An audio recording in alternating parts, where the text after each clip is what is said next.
if I were a gambling man, which I am, I would put my money on Chuck and CJ. I just learned a whole lot about you right there.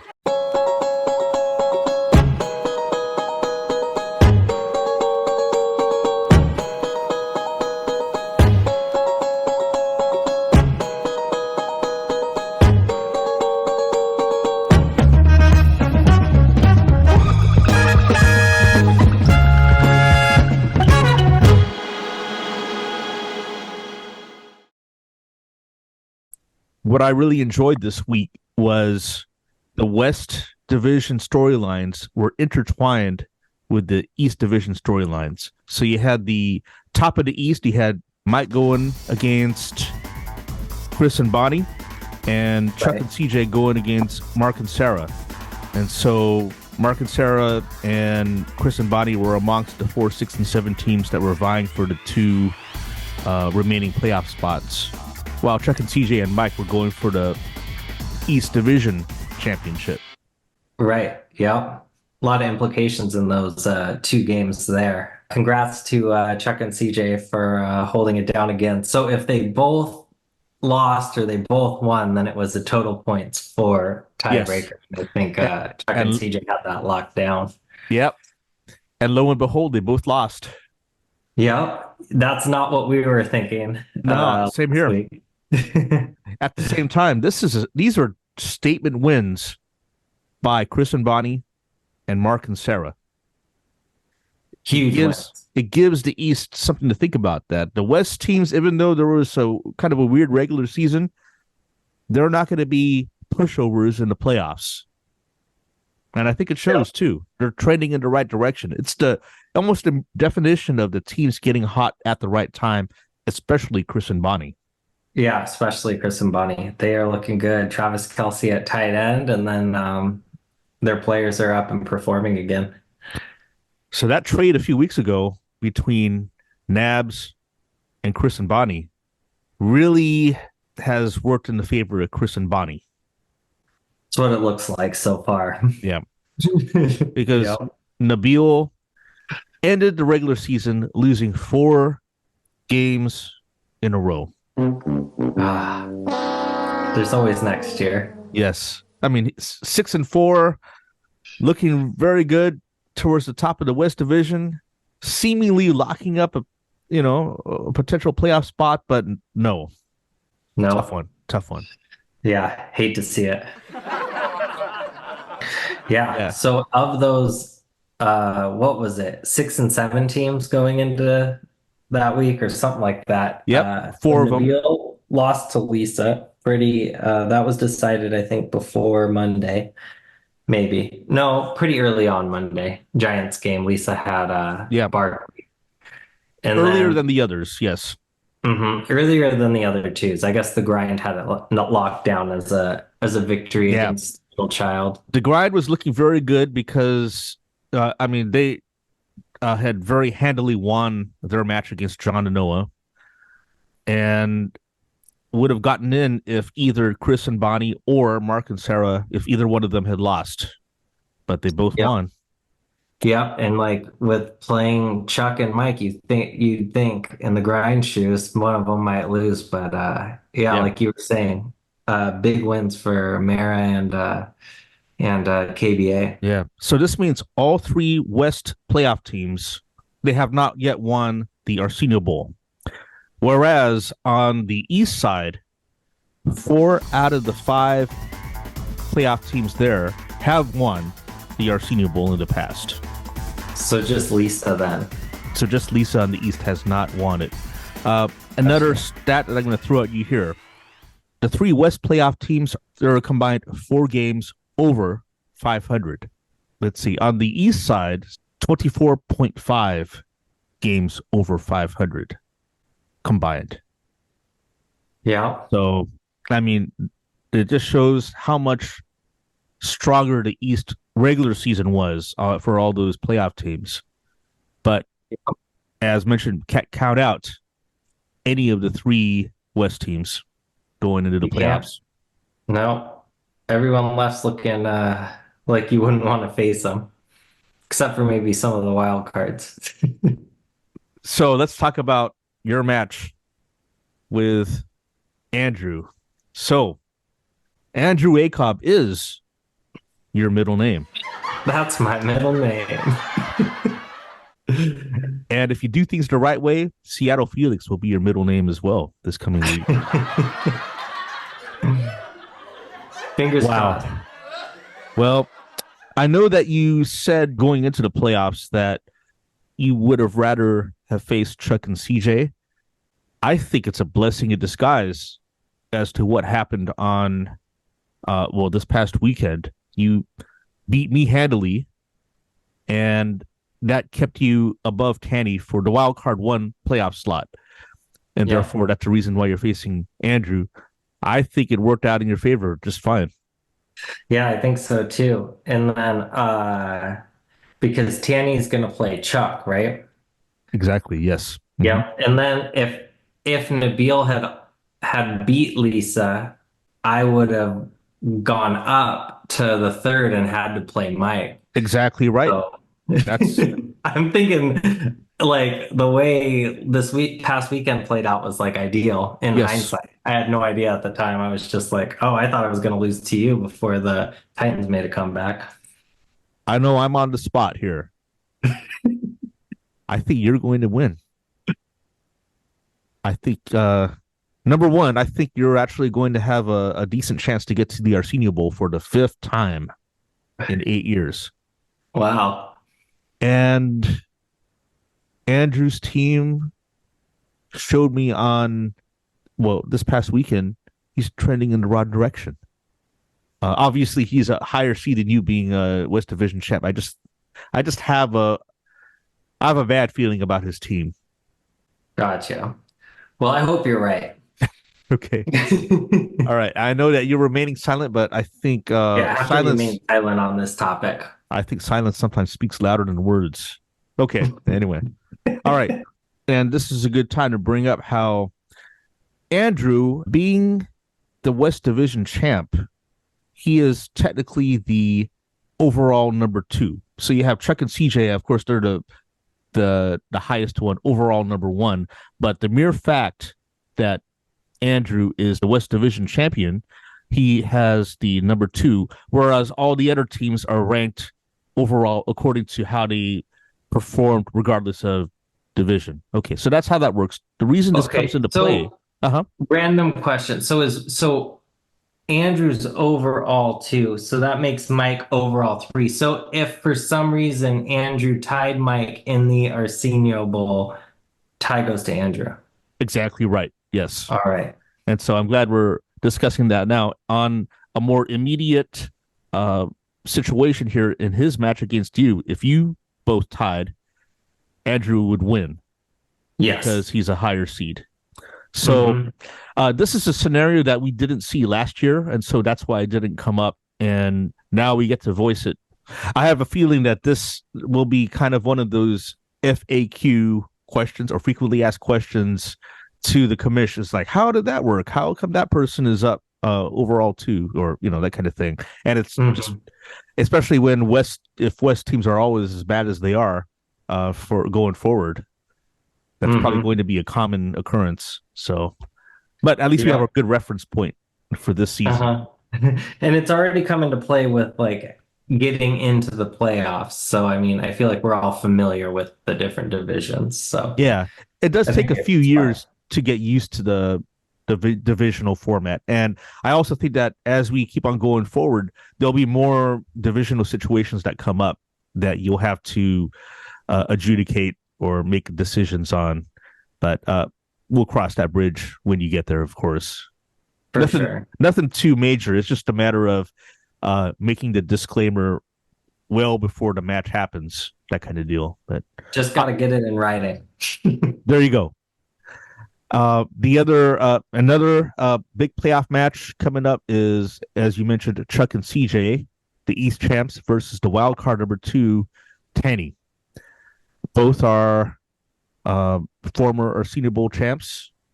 So this is going to be an interesting match. I think Chuck and CJ have by far the better team, and Tanny's been getting lucky as of late. I mean, this is the advantage of being one overall, right? You should, in theory, have the lighter Yes. matchup week one. Yeah. So Tanny yeah, hasn't been surging at all towards the end, so there's no trajectory of like a huge or it's not going to be expected for a huge upset for sure, especially in his performance against Seattle Felix this past week. I mean, uh, he won. he won. How I was the know that score? was gonna make me so mad if he had passed me in the wild card Oh because he man, won 74 to yeah, 73. 74 to 73. So not very good showing by either Tanny or Andrew. If I were a gambling man, which I am, I would put my money on Chuck and CJ. I just learned a whole lot about you right there. All right. Um, I'm thinking Chuck and CJ will take this one. Yeah. Stronger team. Yeah. I mean, one seed overall. I mean, they're the favorite. Yeah. Lucky for those two that they had their bad week and got it out of the way before the playoffs started. I guess. I think I wasted it on you this last weekend. Oh man. Our match was about as NA, not applicable type of matchup that I've ever had. But now it's just a Right. matter of, well, we'll get to the loser ladder in a little bit. Uh, Big match coming up on the West part of the bracket. Chris and Bonnie versus Mark and Sarah. West 2 versus West 3. Yeah. I think that's the game of the week for me. Uh, After their huge wins against CCJ and Mike. I mean, and they scored high, so that'll be a fun one to watch. I think the eventual Arsenio Bowl champ is going to come out of that part. The winner of Chris and Bonnie versus Mark and Sarah. That's my Hot take. prediction. Yeah. Hot take. Heard it here first. Yeah. Yeah. And it's poetic justice that these two teams get to face each other because they were kind of going neck and neck throughout basically the entire season, and they have kind of the same storyline. They were both 6-7 going into the final week and had to win it in the final week, and just barely. Well, their TPF got them over Yeah. the reigning champs, Rach and June. So Yeah. their stories are intertwined for sure. Absolutely. Yeah, they went in last week within one TPF of each other, and they both made it. Yeah, good for them. Yeah, good for them. Love to see it. I'm thinking Chris and Bonnie are going to take this one. Yeah. 158 last week.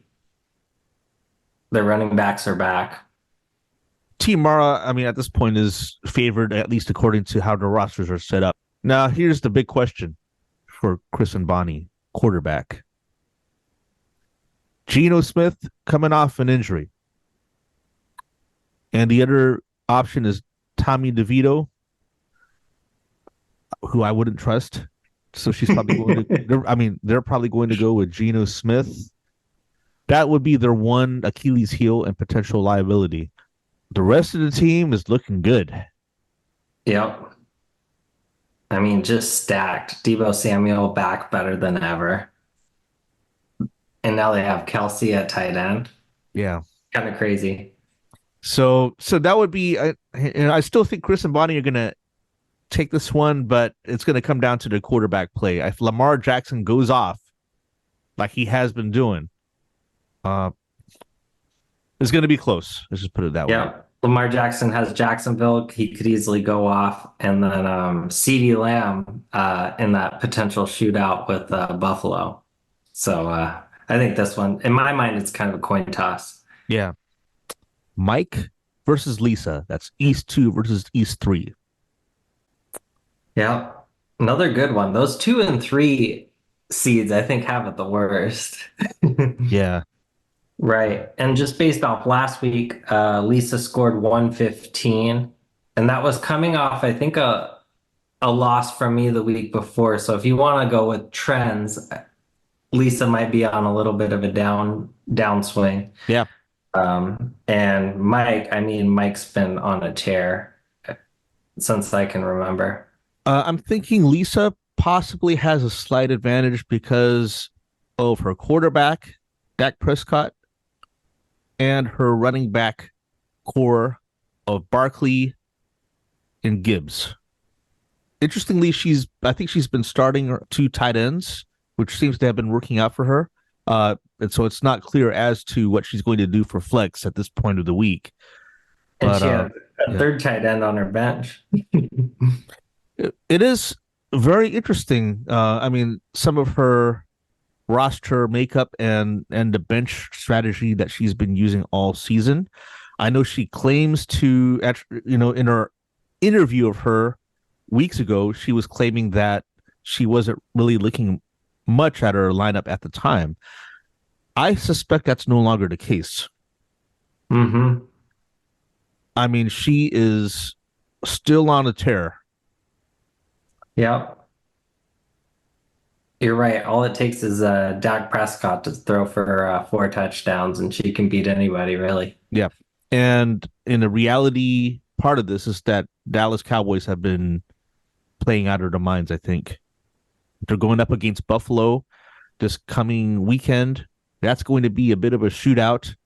Good for Hmm. Dak, good for Lisa. Yes. Tyreek Hill, he was I don't know, he was on and off the field at the end of the game last night. Good sign that he came back in the game. Hmm. If he's able to play through it the night of, you'd like to think he'd be ready to go because that's a big one for Mike. Yeah.